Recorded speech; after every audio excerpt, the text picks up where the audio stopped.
One of the overriding reasons why modern work is so boring is that we keep having to do more or less the same thing every day. We have to be specialists, whereas we would, deep in our hearts, surely be so much more fulfilled if we could be wide-ranging, endlessly curious generalists. You can understand the origins of restlessness when you look at childhood. As children, we were allowed to do so much. In a single Saturday morning, we might put on an extra jumper and imagine being an Arctic explorer, then have brief stints as an architect making a Lego house, a rock star making up an anthem about cornflakes, and an inventor working out how to speed up colouring in by gluing 4 felt-tip pens together. We'd put in a few minutes as a member of an emergency rescue team, then we'd try out being a pilot, brilliantly landing a cargo plane on the rug in the corridor. We'd perform a life-saving operation on a knitted rabbit, and finally we'd find employment as a sous chef, helping make a ham and cheese sandwich for lunch. Each one of these so-called games might have been the beginning of a career. And yet we had to settle on only a single option, done repeatedly for over 50 years. We are so much more than the world of work ever allows us to be. In his Song of Myself, published in 1855, the American poet Walt Whitman gave our multiplicity memorable expression.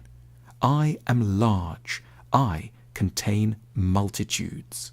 By which Whitman meant that there are so many interesting, attractive and viable versions of oneself, so many good ways one could potentially live and work, but very few of these ever get properly played out and become real in the course of the single life we have.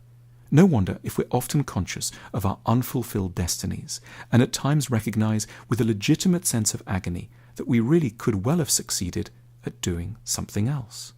It's not our fault that we've not been able to give our multitudes expression. The modern job market gives us no option but to specialize.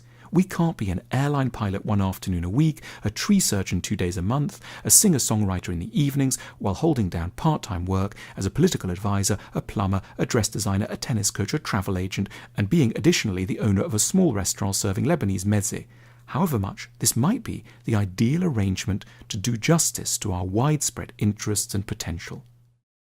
The reasons why we cannot do so much were first elaborated at the end of the 18th century by the Scottish philosopher Adam Smith. In The Wealth of Nations, Smith explained how what he termed the division of labour massively increases collective productivity. In a society where everyone does everything, only a small number of shoes, houses, nails, bushels of wheat, horse bridles and cartwheels are ever produced, and no one is especially good at anything. But if people specialise in just one small area, making rivets, shaping spokes, manufacturing rope, bricklaying, etc., they become very much faster and more efficient in their work, and collectively the level of production is greatly increased. By focusing our efforts, we lose out on the enjoyment of multiplicity, yet our society becomes overall far wealthier and better supplied with the goods it needs.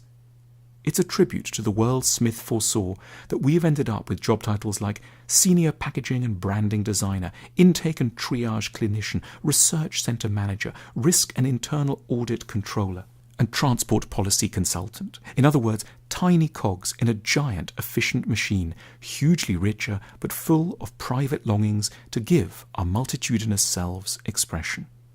One of Adam Smith's most intelligent and penetrating readers was the German economist Karl Marx. Marx agreed entirely with Smith's analysis. Specialization had transformed the world and possessed a revolutionary power to enrich individuals and nations. But where he differed from Smith was in his assessment of how desirable this development might be. We would certainly make ourselves wealthier by specializing, but we would also, as he pointed out with passion, dull our lives and cauterize our talents.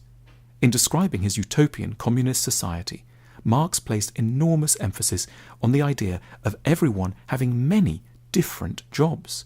There were to be no specialists here.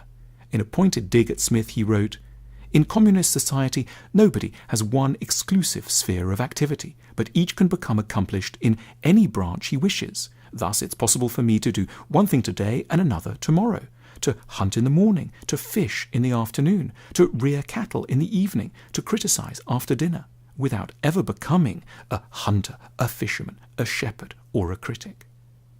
It's a beautiful but entirely unrealistic dream. We have, collectively, chosen to make work pay more rather than be more interesting. It's a somber thought, but a consoling one too.